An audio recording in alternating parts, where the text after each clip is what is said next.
दोस्तों आज हम बताएंगे कि माता सीता ने किया था एक घोर पाप जिसके कारण माता सीता को श्री राम से दूर रहना पड़ा। चलिए कौन सा था वह पाप जानने के लिए इस वीडियो को लास्ट तक जरूर देखें और ऐसी वीडियो देखने के लिए हमारे चैनल को सब्सक्राइब कर लीजिए और वीडियो को लाइक कर दीजिए। दोस्तों एक बार माता सीता अपनी सहेलियों के साथ जनक जी के महल के बगीचे में मनोरंजन के लिए गई थी। वहाँ पर एक वृक्ष पर उन्होंने तोते के एक जोड़े को देखा। दोनों आपस में बात कर रहे थे कि एक ने कहा कि अयोध्या में एक सुंदर और प्रतापी कुमार है जिसका नाम श्री राम है, उनसे सीता जी का विवाह हो और श्री राम 11,000 वर्षों तक इस धरती पर राज करेंगे। सीता और राम दोनों एक दूसरे के जीवन साथी की तरह इस धरती पर सुख से जीवन बिताएंगे। सीता ने अपना सुना तो दोनों पक्षियों की बात गौर से सुनने लगी। उन्हें अपने जीवन के बारे में और बातें सुनने की इच्छा और सखी सहेलियों से कहकर उन्होंने दोनों पक्षियों को पकड़वा लिया। सीता ने उन्हें प्यार से सहलाया और कहा, वह मतबो तुम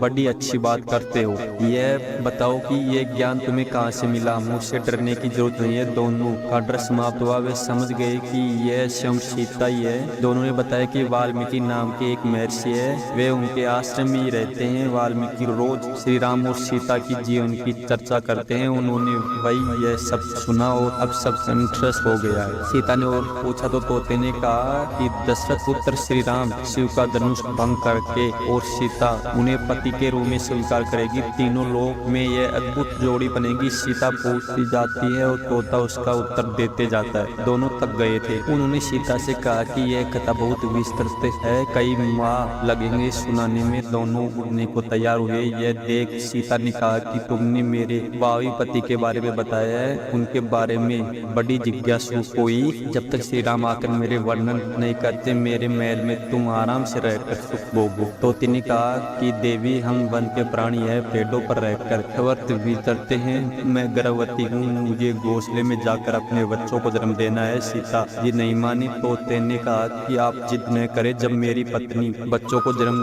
दे देगी तो मैं स्वयं आकर शेष कथा सुनाऊंगा, अभी जाने दो। सीता ने कहा ऐसा है तो तुम चले जाओ, लेकिन तुम्हारी पत्नी यही रहेगी, मैं इसे कष्ट नहीं होने दूंगी। तोते को पत्नी से बड़ा प्रेम था, वह अकेले जाने को तैयार नहीं था। जब तोते को लगा कि वह सीता की चंगुल से मुक्त नहीं हो सकता तो विलाप करने लगा कि मुनियों ने सत्य ही कहा है कि मूड रहना चाहिए, यदि हम कथा न सुनाते तो मुक्त होते। तोते अपने पति से बिछड़ना सहन नहीं कर पा रही थी। उसने सीता को कहा कि आप मुझे पति से अलग न करे, मैं आपको श्राप दे दूंगी। सीता हंसने लगी। उन्होंने कहा कि श्राप देना है तो दे दो, राजकुमारी को पक्षी के श्राप से क्या बिगड़ेगा। तोते ने श्राप दिया कि एक गर्भवती को जिस तरह से तुम उसके पति से दूर कर रही हो, उसी तरह तुम जब गर्भवती रहोगी तो तुम पति का विछोह सहना पड़ेगा। श्राप देकर तोते ने प्राण त्याग दी। पत्नी को मरता देख तोता क्रोध में बोला, मैं अपनी पत्नी के वचन को सत्य करने के लिए मैं ईश्वर को प्रसन्न कर श्री राम के नगर में जन्म लूंगा और अपनी पत्नी का श्राप सत्य कराने का माध्यम बनूंगा। वही तोता बाद में अयोध्या का धोबी बना, जिसने झूठा